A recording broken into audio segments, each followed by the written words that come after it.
Hello students, welcome to my YouTube channel सैब्स classes. तो आज इस वीडियो में हम डिस्कस करेंगे जो क्लास 12th का टॉपिक है नस्ट इक्वेशन। आप इसको नस्ट बोलो या नस्ट बोलो, लेकिन इसमें एन साइलेंट होता है तो मैं इसको नस्ट इक्वेशन बोल रही हूँ। आपको जो मर्जी है वो बोलना। तो आज इस वीडियो में हम डिस्कस करेंगे नस्ट इक्वेशन। तो देखो इसमें क्या है, इसमें पहले हमने आज तक जो भी इलेक्ट्रोकेमिस्ट्री के टॉपिक पढ़े हैं, पहले वाले जो कंप्लीट किए हैं, उनमें हमने देखा था कि जब हम जितनी भी स्पीसीज वहां पे इन्वॉल्व हैं उनकी कंसंट्रेशन को यूनिटी लेके चल रहे थे। लेकिन ऐसा हर हाल में तो पॉसिबल नहीं है कि जितने केसेस हम यहाँ पे डिस्कस करेंगे सब में ही जो कंसंट्रेशन है सभी स्पीसीज की वो यूनिटी हो, ऐसा तो पॉसिबल नहीं है ना। तो यहाँ पे हम डिस्कस करेंगे क्या कि when concentration of species reacting is not unity, जब उसकी जो कंसंट्रेशन है वो यूनिटी ना हो उस समय पे क्या होगा। तो यहाँ पे देखो हमने क्या लिया था, हम लेते हैं जनरली क्या लेते हैं, हम रिडक्शन पोटेंशियल लेके चलते हैं। जहां भी कंडीशन आती है अगर वहां पे मेंशन नहीं है तो वहां पे हम रिडक्शन लेके चलते हैं।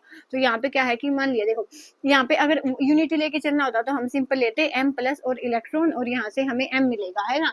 लेकिन यहाँ पे हम ओवरऑल कंडीशन को लेके चलेंगे तो यहाँ पे मान लिया मैंने एन।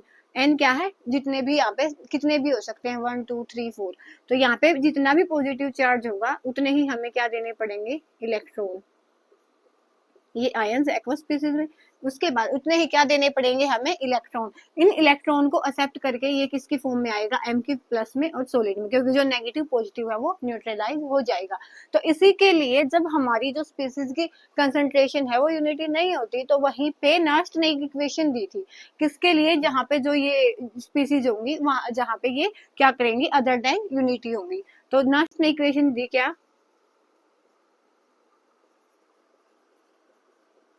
कि जब भी हमें किसी सेल की जो हम लिखेंगे ई शेल लिखेंगे कहाँ से कहाँ तक, एन प्लस से लेके एम तक जाने का, वो किसके इक्वल होगा, यहाँ से इसका स्टैंडर्ड रिडक्शन पोटेंशियल साथ में माइनस में R T by n F l n of. L n किसका होगा, जैसे हमने इक्विलिब्रियम में नहीं पढ़ा था उसमें क्या होता है, प्रोडक्ट बाई रिएक्टेंट। तो कंसंट्रेशन ऑफ प्रोडक्ट और कंसंट्रेशन ऑफ रिएक्टेंट, ऐसे हम इसको लिखते हैं। तो यहाँ पे आर क्या होता है, आर होता है गैस कांस्टेंट जिसकी वैल्यू होती है 8.314 जूल पर मोल पर केल्विन। टेम्परेचर होता है यहाँ पे केल्विन में, और एफ होता है 96, वैसे तो 487 होता है लेकिन हम इसको क्या मान लेते हैं 96500 कूलम पर मोल। तो यहाँ पे देखो एन हो गया नंबर ऑफ इलेक्ट्रॉन, एफ हो गया कितना चार्ज हो गया, यहाँ पे कितना होगा, उसके बाद आर हो गया गैस कांस्टेंट, टी हो गया टेम्परेचर, और ये हो गया प्रोडक्ट बाय रिएक्टेंट। उसके बाद ये वाली चीज क्या है, सॉलिड फॉर्म में है तो सॉलिड की जो कंसंट्रेशन है हम वो क्या लेके चलते हैं, यूनिटी। तो यहाँ पे जो हमारी इक्वेशन निकल के आएगी वो क्या आएगी, एम माइनस में R T by n F l n और यहाँ से 1, इसकी कंसंट्रेशन 1 और ये एम एन प्लस। तो जो फाइनल इक्वेशन बचेगी हमारे पास ये वाली इक्वेशन है। इक्वेशन की हेल्प से लिखेंगे हम क्या, गिवन इक्वेशन के लिए। तो कैसे लिखेंगे हम, देखो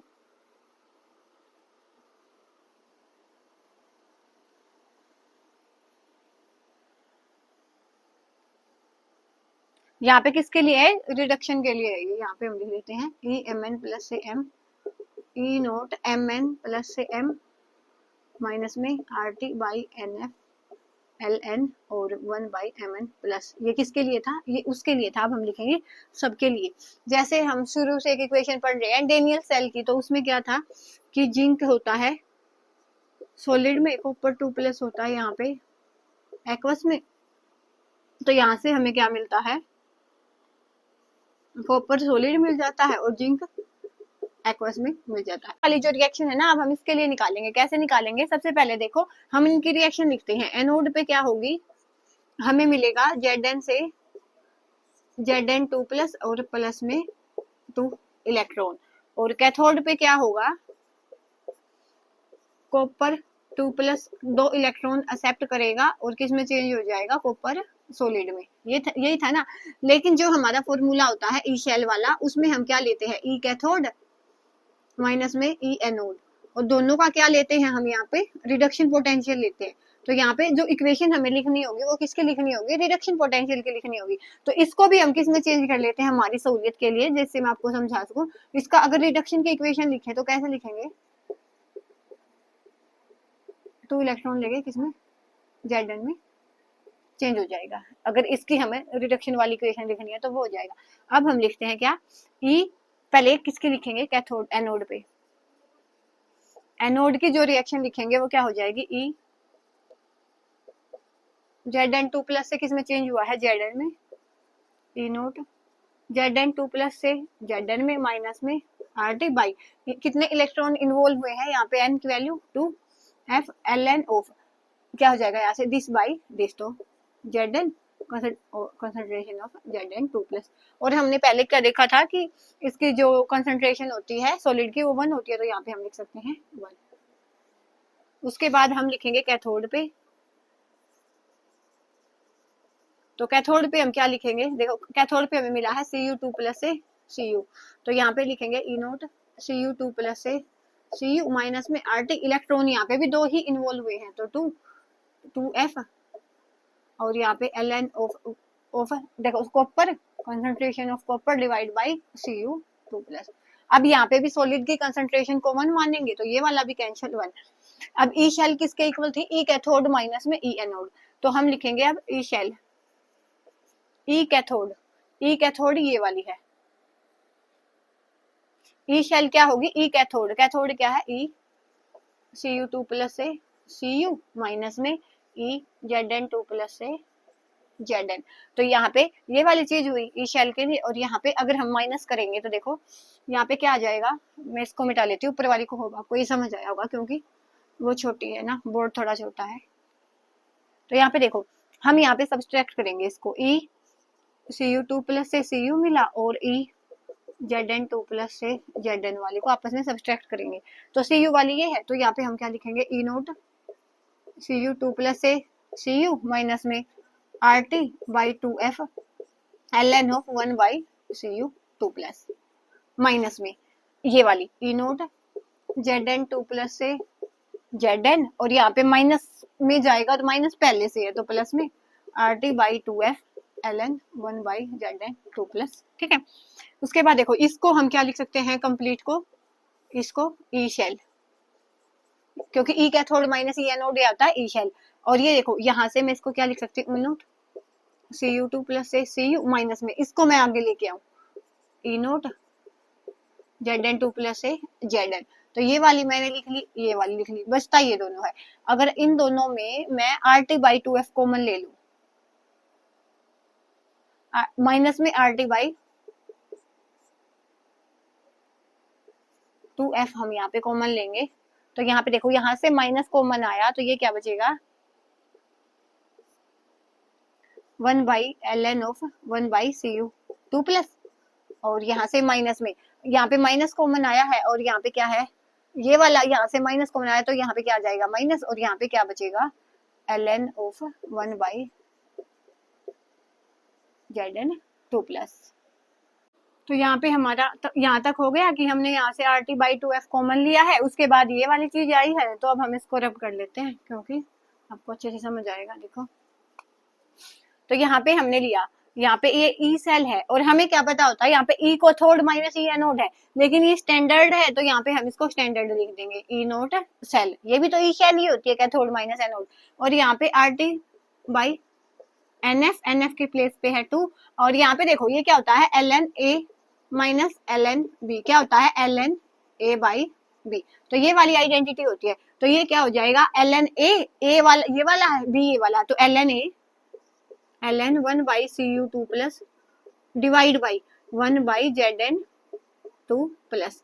तो इसको हम क्या लिख सकते हैं A बाई B को, कि ये तो ये वाली चीज यहाँ पे मल्टीप्लाई होती है, ये वाली चीज यहाँ पे, तो ये ओवरऑल क्या आएगा ई शेल ई नोट शेल माइनस में RT बाई 2F, और यहाँ पे हो जाएगा ln Zn2 plus divide by Cu2 plus, तो ये वाली चीज होती है यहाँ पे।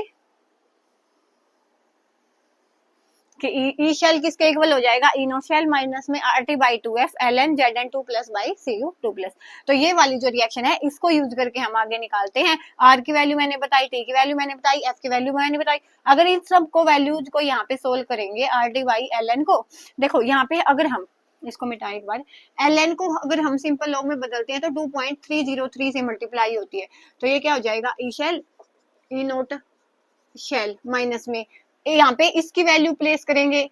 यहाँ पे अगर हम इसको आर की वैल्यू रखें 8.314, टेम्परेचर की वैल्यू 298 केल्विन, ये हो जाएगा 96487, और ln की प्लेस पे 2.303 आगे लोग। तो इनको सब जब हम इन सबको सोल्व करेंगे तो यहाँ पे आएगा 0.0591।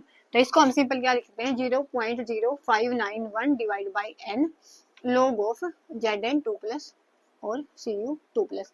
तो इसको हम ये लिख सकते हैं, ठीक है। तो एक इक्वेशन हमारी ये वाली हो गई जो मेन वाली इक्वेशन है कि इसको हम ऐसे लिख सकते हैं। तो ये इक्वेशन क्या निकल के आई, देखो ये तो था आपको समझाने के लिए कि कैसे आप इसको डेराइव करोगे।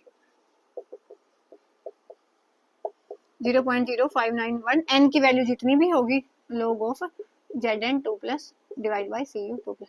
ये तो था आपको समझाने के लिए। अगर बाई चांस आपको इतना नहीं करके देखना है, एग्जाम में अगर आपके वो आती है ना न्यूमेरिकल आते हैं तो आपको इतना नहीं करके देखना। जैसे और कोई एग्जाम्पल हम ले, निकिल का और एजी का ले, तो यहाँ पे क्या होता है, Ni सॉलिड से और Ag प्लस 2Ag प्लस से हमें क्या मिलता है, Ni2 प्लस एक्वस, और यहाँ पे हमें मिलता है Ni2 प्लस एक्वस, और यहाँ पे हमें मिलता है 2Ag सॉलिड। अगर हाफ सेल रिएक्शन लिख के देखें तो इसकी क्या हो जाएगी, Ni से मिला Ni2 प्लस प्लस में 2 इलेक्ट्रॉन और 2Ag प्लस ने 2 इलेक्ट्रॉन एक्सेप्ट किए और ये बदल गया 2Ag में।